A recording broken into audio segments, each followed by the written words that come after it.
చెప్పండి పవన్ సార్. ఒకవైపు మనం చూస్తా ఉన్నాం ఈ విధంగా అభ్యర్థులు, ఇన్ఛార్జీలు, మార్పులు, తర్వాత అసంతృప్తులు, తర్వాత ఒక అంటే దళిత సామాజిక వర్గాలకు సంబంధించిన వాళ్లకు సీట్ల నిరాకరణ, వాళ్ళని ఎక్కడనో గుమ్మం బయట నిలబెట్టడం, ఇవన్నీ జరుగుతున్న పరిస్థితి అధికార పార్టీ వైసీపీలో.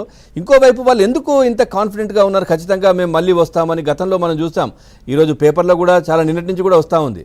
అంటే తిరుపతి ఉప ఎన్నికల్లో కూడా వీళ్ళు చేసిన అక్రమాలు ఇప్పుడు బయటపడుతున్నాయి కదా. దాంట్లో దాదాపుగా 30,000 డూప్లికేట్ అంటే ఒక ఐడి పాస్వర్డ్ ఎన్నికల అధికారికి సంబంధించి తీసుకొని దాని నుంచి 30,000 జిరాక్స్ డూప్లికేట్ ఐడీలు క్రియేట్ చేసి ఫోటోలు మార్పింగ్ చేసి దాంట్లో మెజార్టీ తెచ్చుకొని గెలిచిన పరిస్థితి. మరి ఇప్పుడు అట్లాంటి ఆలోచనలు ఇంకా చేసి ఉండరని ఎందుకు అనుకుంటున్నారు మీరు?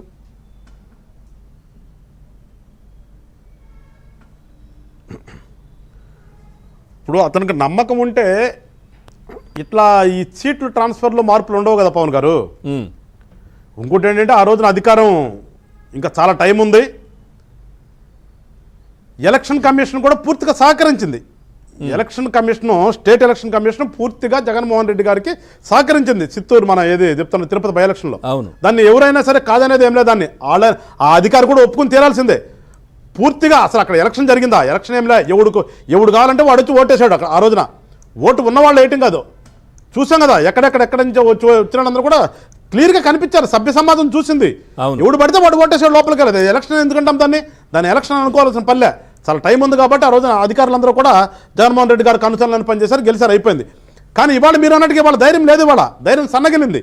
ధైర్యం సన్నగిల్లబట్టే మాట్లాడితే పేదలకి పెత్తందారులకి పోటీ అని చెప్పే ఈ పెద్ద మనిషి ఇవాళ ఎవరు పేదలు, ఎవరు పెత్తందారులు చెప్పాలి కదా. మరి పేదలు, ఈయన వర్గం అంతా పేదలైనప్పుడు ఇవాళ మార్చాల్సిన అవసరం ఏమొచ్చా? వాళ్ళ నుంచి ఎలక్షన్ చేయొచ్చు కదా. వాళ్ళని ఉంచుకుంటే మళ్ళీ ఎందుకు దిగుమతి చేసుకుంటాడు? ఈవెన్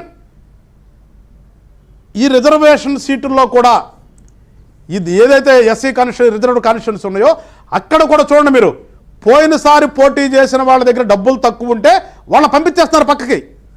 మళ్ళా వాళ్ళలో కూడా డబ్బులు ఎక్కువగా పెట్టగలిగిన వాళ్ళని తీసుకొస్తున్నారు. ఇప్పుడు మాకుంది వేమూరు నియోజకవర్గం వచ్చేసారు, ప్రకాశం జిల్లా నుంచి వచ్చారట. మా పత్తిపాడు నియోజకవర్గం విజయవాడ నుంచి వచ్చారంట. అంటే అసలు గుంటూరు జిల్లాలో ఈ మాటలు మాట్లాడి ఈ పెద్ద మనిషి చెప్పే మాట్లాడితే నా ఎస్సీ అని చెప్పే ఈ పెద్ద మనిషికి మా గుంటూరు జిల్లాలో ఆ 2 నియోజకవర్గాల్లో ఎస్సీ సామాజిక వర్గం నుంచి పోటీ చేయడానికి అభ్యర్థులు లేరు అసలు. మరి దానికి ఎవరు సిగ్గుపడాలి? ఇక్కడ ఆ వైఎస్ఆర్ పార్టీలో తిరుగుతున్నటువంటి ఈ గుంటూరు జిల్లా సోకాళ్ళు ఎస్సీ నాయకులు సిగ్గుపడతారో తల కిందేసి కొట్టుకుంటారో వాళ్ళకే వదిలేస్తాను. ఇప్పుడు అలాంటి పరిస్థితుల్లో ఉన్నప్పుడు ఇంకా ఈయన నా ఎస్సీ పెత్తందారులు ఎట్లా మాట్లాడతాడు? ఈయన వాళ్ళ మాట్లాడే అవకాశం లేదు. కేవలం ఏంటంటే ఏదో ఒక రకంగా ఎలక్షన్లో గెలవాలి, ఆ గెలిపే నాకు ప్రామాణికం తప్పితే ఎవరు ఎట్టిపోతే ఎందుకు, ఎవడొస్తే నాకు ఎందుకు, నాకు కావాల్సింది 100 కోట్లు 150 కోట్లు పెట్టగలిగిన వాళ్ళు కావాలి నాకు.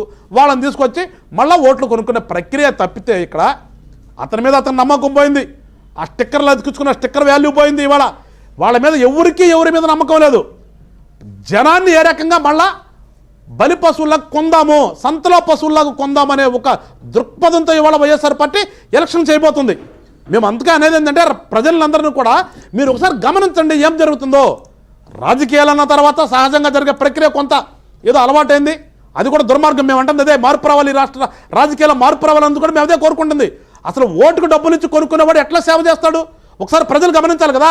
రాజకీయం అంటే సేవ చేయడానికంటే నేను వచ్చి పక్షపాతం లేకుండా నాకు ఉన్నటువంటి నా పవర్ ఏంటో చూసుకుని నాకున్నటువంటి శక్తి మేరకు సేవ చేయాలి.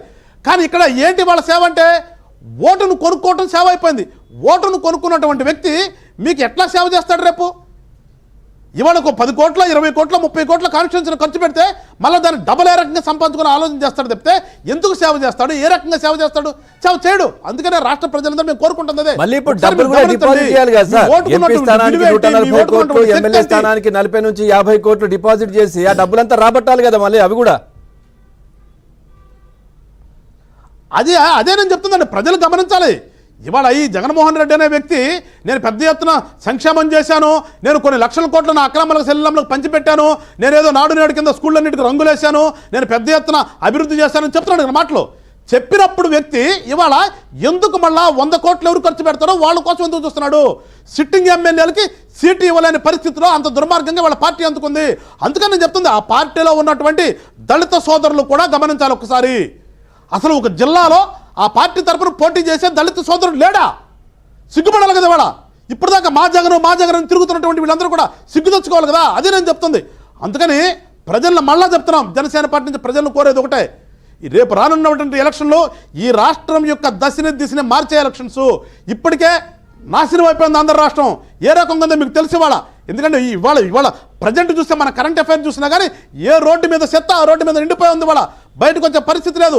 ఒక పక్కన అంగన్వాడీలు, ఒక పక్కన ఆయా వర్కర్లు, ఒక పక్కన ఆశా వర్కర్లు, ఒక పక్కన సర్వశిక్షణ అభియాన్ ఎంప్లాయీస్. ఈ రకంగా రోడ్డు మీద మనం వెళ్తే కలెక్టరేట్ ముందు వరుసన టెంట్లు. అసలు ప్రభుత్వంలో ఎక్కడా కూడా ఏ శాఖ కూడా పనిచేయట్లా.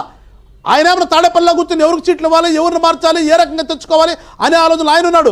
ఇక ఆయన కింద పనిచేయాల్సినటువంటి ఈ సోకాళ్ళు ఐఏఎస్ ఆఫీసర్లు అందరూ కూడా పూర్తిగా మానేశారు. ఓ పక్కన చూస్తుంటే కృష్ణానది నుంచి ఇసుక తవ్వుకునేవాడు తవ్వుకుపోతున్నాడు, ఓ పక్కన కొండను కొట్టుకునేవాడు కొట్టుకుపోతున్నాడు, ఓ పక్కన భూమిలో ఆక్రమించుకుంటున్నాడు.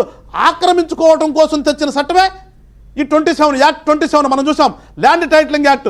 ఏంటంటే ల్యాండ్ టైటిలింగ్ యాక్ట్ చూసాం. అది ఎవడన్నా బుద్ధున్నవాడు చదువుకున్న ఐఏఎస్ ఆఫీసరు అలాంటి చట్టాన్ని చేస్తాడా? ఈ రకంగా ఆంధ్ర రాష్ట్రాన్ని ఏ రకంగా దోసుకోవాలో అనే ఒక ప్రయత్నం జరుగుతూ ఉంది. ఇప్పటికే దోసుకున్నారు, ఇష్టం వచ్చినట్టుగా అన్ని సార్లు ఆక్రమించుకున్నారు. మళ్ళా అఫీషియల్గా ఏ రకంగా ఆక్రమించుకోవాలని తెచ్చిన చట్టమే ఈ యాక్ట్ 27 ఆఫ్ 2022 అనేది. అందుకని ఒకసారి ప్రజలందరూ కూడా ఒకసారి గమనించండి, కళ్ళు తెరవండి. ఇది మన రాష్ట్రం, మన ప్రాంతం. మన ప్రాంతాన్ని ఏ రకంగా మనం బాగు చేసుకుందాం, మన రాష్ట్రాన్ని మనం ఏ రకంగా అభివృద్ధి చేసుకుందాం, మన పిల్లలకు భవిష్యత్తుకి ఏ రకంగా భరోసిద్దాం అని ఒక్కసారి మీరందరూ కూడా కళ్ళు తెరిచి చూసి రేపు రానున్నటువంటి రోజుల్లో ఎలక్షన్లో ఓటు వేయాలని చెప్పేసి జనసేన పార్టీని మేము కోరుతున్నాం. ఇక మనం జగన్మోహన్ రెడ్డి గారి గురించి, వాళ్ళ పార్టీ గురించి పదే చర్చ కూడా అనవసరం అండి. వాళ్ళు అయిపోయింది. దుకాణం సర్దుకునే పరిస్థితుల్లో ఉన్నారు ఇవాళ. ఆ దుకాణం సర్దుకునే పరిస్థితుల్లో ఉన్నారు కాబట్టి ఆయన మాట్లాడినటువంటి మాటలన్నీ కూడా ఎటుపోయినా తెలియదు. ఆ పులి ఎట్టుపోయిందో తెలియదు, దమ్ము ఎట్టుపోయిందో తెలియదు, ధైర్యం ఎట్టుపోయిందో తెలియదు, దేవుడు ఆశీస్సులు ఎట్టుపోయినా తెలియదు, అక్కలమ్మల సెల్లెమ్మల ఆశీస్సులు ఎట్టుపోయినా తెలియదు, నా ఎస్సీలు, నా బీసీలు, నా మెరిట్ల ఆశీస్సులు ఎట్టుపోయినా తెలియదు.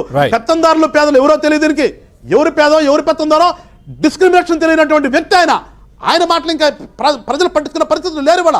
లేకపోకనే ఇవాళంతా కూడా చూస్తున్నాం. రాత్రి కూడా స్క్రోలింగ్ చూశాను. ఎవరు ఆధార్ ప్రభాకర్ రెడ్డి గారిని పిలిచి ఈ విజయసాయి రెడ్డి గారు మాగుంట శ్రీనివాసులు రెడ్డి అనే వ్యక్తి మీ ఇంటికి ఎందుకు వచ్చాడని నిలదీస్తున్నాడు. ఇది ప్రజాస్వామ్యం అండి. ఇది ప్రజాస్వామ్యమా? మాగుంట శ్రీనివాసులు రెడ్డి గారి ఫ్యామిలీ గత 50 సంవత్సరాల నుంచి ఎలక్షన్స్ ఉన్నటువంటి ప్రకాశం జిల్లాలో ఒక పెద్ద ఫ్యామిలీ. అవును, సరే ఏదైనా కానీ తీసి పక్కన పెడదాం, రాజకీయం తీసి. ఒక వ్యక్తి ఇంటికి వస్తే అది తప్పంట. అది రాజకీయ పార్టీ. ఆ రాజకీయ పార్టీకి మనం ఒత్తాసు పలకాలి, ఆ రాజకీయ పార్టీ నాయకుడు మనం ఒత్తాసు పలకాలి. ఎందుకంటే దుర్మార్గమే ఉంది రాష్ట్రంలో. ఇంకా అసలు అంటే ఒక ఇంటికి ఒకళ్ళు వెళ్ళకూడదనే ఒక నిర్బంధం పెట్టి ఈయన మాట్లాడితే పేదలకు పెత్తందారులకి పోటీ అంటాడు. అంటే రాజకీయాలంటే ఇవాళ ఏదైనా ఉంటే పాలసీ పరంగా విమర్శించుకుంటాం, రేపు పొద్దున అన్నా అని అనుకుంటాం. కానీ వీళ్ళు చూడండి, అసలు ఒక ఇంటికి కూడా వెళ్ళకూడదు అంటే ఏం చేయదలుచుకున్నారు రాష్ట్రాన్ని వీళ్ళు? రానున్న రోజుల్లో రాష్ట్రాన్ని ఏం చేయదలుచుకున్నారు వీళ్ళు? ఇలాంటి వాళ్ళు రాజకీయ నాయకులు ఎట్లా అవుతారు? నేను అందుకే చెప్తున్నాను, వీళ్ళందరూ కూడా వ్యాపారస్తులు. ఒక టర్మ్ వ్యాపారం చేసుకోవడానికి ప్రజలు అవకాశం ఇస్తారు. వ్యాపారం చేసుకోవడానికి అవకాశం ఇవ్వద్దని జనసేన పార్టీ నుంచి రాష్ట్ర ప్రజలు కోరుతున్నాం మేము. అందరినీ విభజించాలి, అన్ని కులాలకు సంబంధించిన వాళ్ళని విభజించాలి.